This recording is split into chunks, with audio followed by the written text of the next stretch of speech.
இறையேசு கிறிஸ்துவில் எனக்கு பிரியமான சகோதர சகோதரிகளே, இன்றைக்கு பொதுக்காலத்தின் 28ஆம் ஞாயிறு. இந்த நாளிலே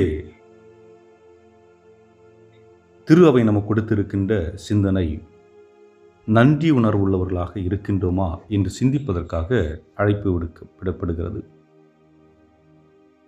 3 வார்த்தைகளில் இன்றைய மறையுரையை நாம் சுருக்கலாம். 1, கேட்பது, நம்முடைய தேவைகளை இறைவனிடத்திலே கேட்பது. 2வது, இறைவனுடைய அருளை பெறுவது, நாம் குணப்படுத்தப்படுதல்.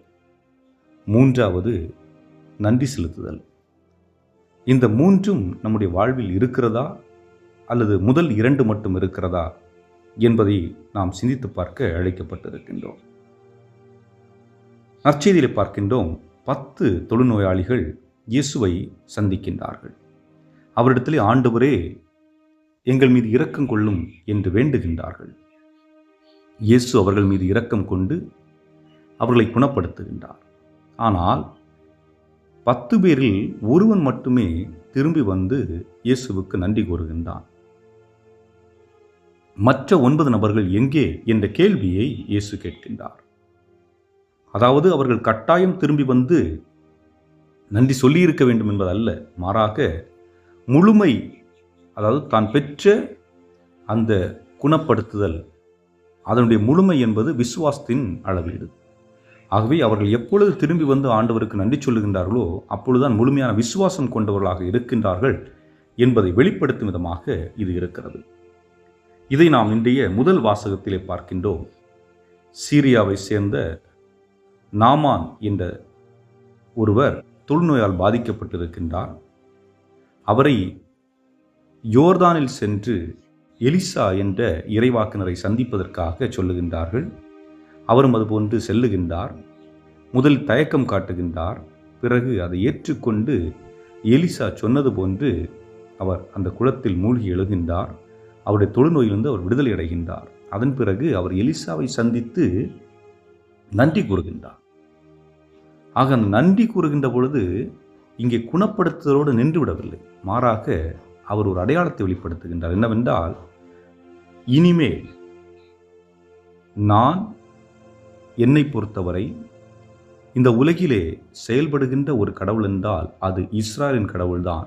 ஆகவே நான் பலி செலுத்த வேண்டுமென்றால் இஸ்ராயலின் கடவுளுக்கு மட்டுமே பலி செலுத்துவேன், மற்ற எந்த கடவுளுக்கும் பலி செலுத்த மாட்டேன் என்று தன்னுடைய நம்பிக்கையை ஆழப்படுத்தியவராக, முழுமையடைந்தவராக செல்வதை பார்க்கின்றோம்.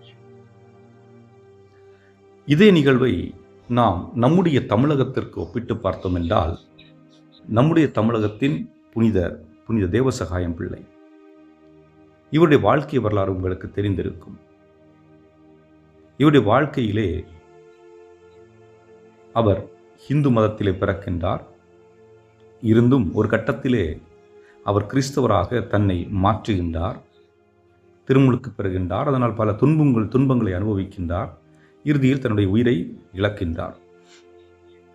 ஆனால் இங்கு என்ன நிகழ்கிறது என்றால், 2013ஆம் ஆண்டிலே ஒரு பெண், 6 மாத குழந்தையை சுமந்து கொண்டிருந்த ஒரு பெண் மருத்துவமனைக்கு சென்று குழந்தையை பரிசோதனை செய்கின்றாள். அப்பொழுது மருத்துவர்கள் கொடுத்த பதில் என்னவென்றால், அந்த குழந்தை கருவறையிலே மரித்து விட்டது என்று. இவள் புனிதரை நாடி சென்று புனிதர் வழியாக ஆண்டவரிடத்திலே மன்றாடுகின்றாள். மன்றாடியவள் நம்பிக்கையோடு அந்த புனிதருடைய புதுமை தண்ணீரை எடுத்து குடிக்கின்றாள்.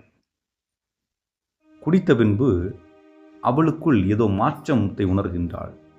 ஒருவேளை குழந்தை உயிருடன் இருக்க வாய்ப்பு இருக்கிறதா என்று மறுமுறை சென்று பரிசோதனை செய்து பார்க்கின்றாள். அந்த குழந்தை உயிருடன் இருக்கிறது. பிறகு ஆண் குழந்தையை பெற்றெடுக்கின்றாள்.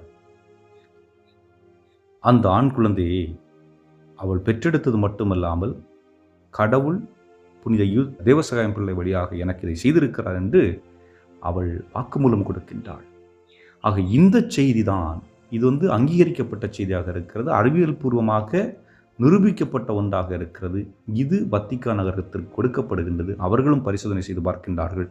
இது உண்மை என்ற நிலை அறிந்த பின்புதான் தேவசகாயத்திற்கு புனிதர் பட்டம் கொடுக்கின்றார்கள். ஆகவே ஒருவர் பெற்ற அந்த குணப்படுத்துதலை நன்றி உணர்வோடு வெளிப்படுத்துகின்ற பொழுது இங்கே ஒரு மாபெரும் நிகழ்வு நிகழ்வதை நாம் பார்க்க முடிகிறது. இதுக்கு மட்டுமல்ல, இப்பொழுது நம்ம வேளாங்கண்ணி திருத்தலம் என்று எடுத்துக்கொள்வோம். அன்னை மரியாள் காட்சி கொடுத்தார்கள் என்று தெரியும். ஆனால் அதை இன்று வரை திரு அவை அங்கீகரிக்கவில்லை. காரணம், அதற்கு உரிய அறிவியல் பூர்வமான உண்மைகள் இல்லை. ஆனால் எதை திரு அவை அங்கீகரித்திருக்கிறது என்று பார்க்கின்ற பொழுது, நோயாளிகள், ஏழைகள் என்று பலர் அந்த கோவிலுக்கு செல்லுகின்றார்கள். மதத்தையும் கடந்து, கிறிஸ்தவர்கள் என்று மட்டுமல்ல, இந்துக்கள், மற்ற மதத்தினரும் அந்த ஆலயத்திற்கு செல்லுவது வழக்கம். அங்கே சென்று அவர்கள் குணம் பெற்று வருகிறார்கள். குணம் பெற்று வந்தவர்கள் மீண்டும் சென்று தங்களுடைய நன்றியை காணிக்கையாக அர்ப்பணிக்கின்றார்கள். ஆக இந்த செயலையும் அந்த காணிக்கையாக அர்ப்பணிக்கப்பட்ட விடயங்களையும் திரு அவை பார்க்கின்றது. பார்த்து ஆண்டவருடைய அருள் இரக்கம் இந்த ஆலய முற்றத்திலே நிரம்பி வழிகிறது என்று ஏற்றுக்கொண்டவர்களாக அந்த ஆலயத்திற்கு வெகுமதியையும் அனுமதியையும் வழங்குகின்றார்கள். அங்கீகரிக்கப்பட்ட ஒரு ஆலயமாக திரு அவையிலே அன்னை மரியாளுக்கென்று ஒதுக்கப்பட்ட ஒரு ஆலயமாக மாறி நிற்கின்றது. இன்னொரு நிகழ்வு என்று பார்க்கின்ற பொழுது, கல்கட்டா அன்னை தெரேசா அவர்கள், இவர்களுடைய வாழ்விலும் இவர்கள் நல்ல ஒரு வாழ்க்கை வாழ்ந்து சென்றார்கள். ஆனால் புனிதையாக அங்கீகரிக்கப்படுவதற்கு அறிவியல் பூர்வமாக நிரூபிக்கப்பட்ட புதுமைகள் தேவை. அப்பொழுது 1998ஆம் ஆண்டு மோனிகா பெஸ்ரா என்பவருக்கு அப்டாமினல் கேன்சர், புற்றுநோய் இருக்கிறது. ஆக இதை மருத்துவர்கள் சான்றிதழ் மூலம் கொடுத்து விட்டார்கள். உங்களுக்கு இந்த பிரச்சனை இருக்கிறது, நோய் இருக்கிறது, அதுவும் ஒரு கடினமான சூழல் இருக்கிறது, உங்களுடைய உயிருக்கு ஆபத்தான ஒரு சூழல் இருக்கிறது என்று சொல்லுகின்ற பொழுது, கல்கட்டா அன்னை தெரேசா அவர்கள் வழியாக அவர்கள் ஆண்டவரிடத்தில் ஜெபிக்கின்றார்கள். இங்கே என்ன நிகழ்கிறது என்றால், புதுமையாக அங்கிருந்து அந்த நோயானது தீர்ந்து போகின்றது. அதற்கு பிறகு பரிசோதனை செய்கின்ற பொழுது அந்த நோய் இல்லை. ஆகவே திரு அவையிலிருந்து, வத்திக்கானிலிருந்து மருத்துவர்களும் இறையியல் வல்லுநர்களும் இதை பரிசோதனை செய்கின்றார்கள். இது உண்மை, அதிகாரப்பூர்வமாக இது நிகழ்ந்திருக்கிறது என்று எண்ணுகின்ற பொழுது கல்கட்டா அன்னை தெரேசா அவர்களுக்கு புனிதர் பட்டம் வழங்கப்படுகிறது. ஆக அன்புக்குரிய நன்றி செலுத்துதல் என்பது எவ்வளவு முக்கியமான ஒன்று. நம்முடைய வாழ்க்கையிலே பலர் நமக்கு நன்மை செய்திருப்பார்கள். அவர்களுக்கு நாம் நன்றி கூறுகின்றோமா,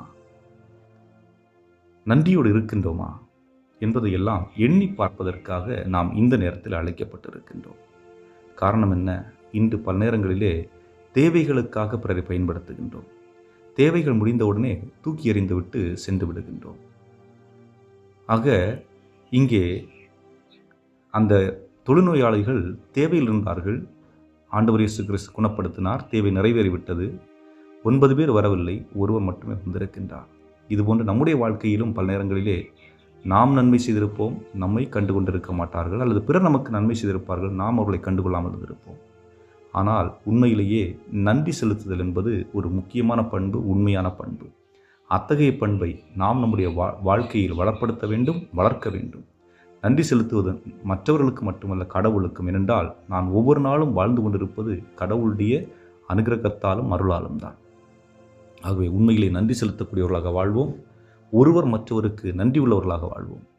குடும்பங்களில் இருக்கின்ற கணவன், மனைவி, பிள்ளைகளிடையே ஒருவர் செய்கின்ற நல்ல செயலுக்கு நன்றி கூறுவோம். பல நேரங்களில் சொல்லுவாங்க, ஏன் கணவன் தானே, ஏன் மனைவி தானே, நன்றி என்னத்து சொல்லிட்டு. அப்படி அல்ல.